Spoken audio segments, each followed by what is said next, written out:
నమస్తే ఆంధ్రప్రభకు స్వాగతం. నేను ప్రియా కౌశిక్.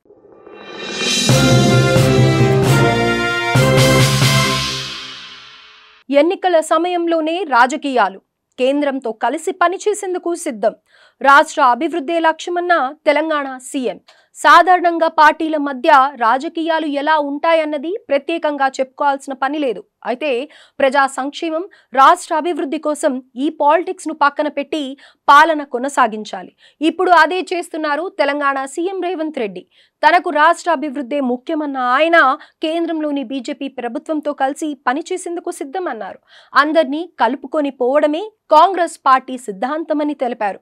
ప్రస్తుతం ఆయన వ్యాఖ్యలు హాట్ టాపిక్ గా మారాయి. తెలంగాణ డెవలప్మెంట్ కోసం కేంద్రం నుంచి నిధులు సాధించడానికి ఎన్నిసార్లైనా అలుపు చెందకుండా ట్రై చేస్తూనే ఉంటానన్నారు సీఎం రేవంత్ రెడ్డి. ఇందుకోసం ఎన్నిసార్లైనా ఢిల్లీకి వెళ్ళొస్తానని, ప్రధాని మోదీని ఎన్నిసార్లైనా కలుస్తానని చెప్పారు. ఆయనను ఒప్పించి రాష్ట్రానికి నిధులు తీసుకుని వస్తానన్నారు. ఎన్నికల సమయంలో మాత్రమే రాజకీయాలు చేస్తామని, ఆ తరువాత రాష్ట్ర ప్రయోజనాలు ముఖ్యమని చెప్పారు. ఆర్థిక సుస్థిరత కోసం ప్లాన్స్, వాటి అమలు కోసం రాష్ట్ర ప్రభుత్వం తనదైన శైలిలో ముందుకెళ్తుందన్నారు. ఈ క్రమంలో ఎదురయ్యే ఎలాంటి రాజకీయ విమర్శలు పట్టించుకోబోమని తేల్చి చెప్పేశారు. పాలిటిక్స్ కు అతీతంగా కేంద్రంలోని మోదీ ప్రభుత్వంతో కలిసి పనిచేస్తామన్నారు. ఈ నేపథ్యంలో తమ ప్రభుత్వానికి వివక్ష పార్టీలు కూడా సహాయ సహకారాలను అందించాలని కోరారు. ప్రజలకు మెరుగైన పాలన అందించేందుకు ప్రతిపక్ష పార్టీల నేతలతో సమన్వయంతో ఉంటూ వారిచే సలహాలు, సూచనలు తీసుకుంటామని తెలిపారు. అదేవిధంగా ముఖ్యమంత్రి హోదాలో తానెప్పుడు అహం చూపించలేదన్నారు సీఎం రేవంత్ రెడ్డి.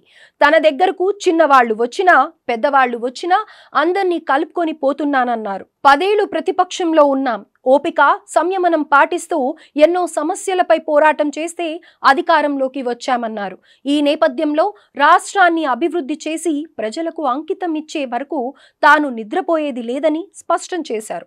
అయితే రాష్ట్ర ప్రధాన ప్రతిపక్ష నేత మాజీ సీఎం కేసీఆర్ తరహాలో అధికారం ఉంటేనే ప్రజల్లో ఉంటా, లేదంటే ఫామ్ హౌస్ లో పడుకుంటా అంటే ప్రజలు శాశ్వతంగా విశ్రాంతి ఇస్తారని చెప్పారు. ఈ విషయాన్ని కేసీఆర్ గమనించాలన్నారు సీఎం రేవంత్ రెడ్డి. ఇప్పటికైనా ఆయన అసెంబ్లీకి వచ్చి 40 ఏళ్ల రాజకీయ అనుభవాలతో ప్రభుత్వానికి సలహాలు, సూచనలు ఇవ్వాలని తెలిపారు. అభివృద్ధికి సహకరించాలని, ప్రజా సమస్యలపై మాట్లాడాలని హితువు పలికారు. ఇక దేశంలోనే తెలంగాణను నెంబర్ 1 గా తీర్చిదిద్దేందుకు అహర్నిశలు కృషి చేస్తానని సీఎం రేవంత్ రెడ్డి తెలిపారు. రానున్న రోజుల్లో తెలంగాణను 1 ట్రిలియన్ రాష్ట్రంగా మారుస్తానని స్పష్టం చేశారు.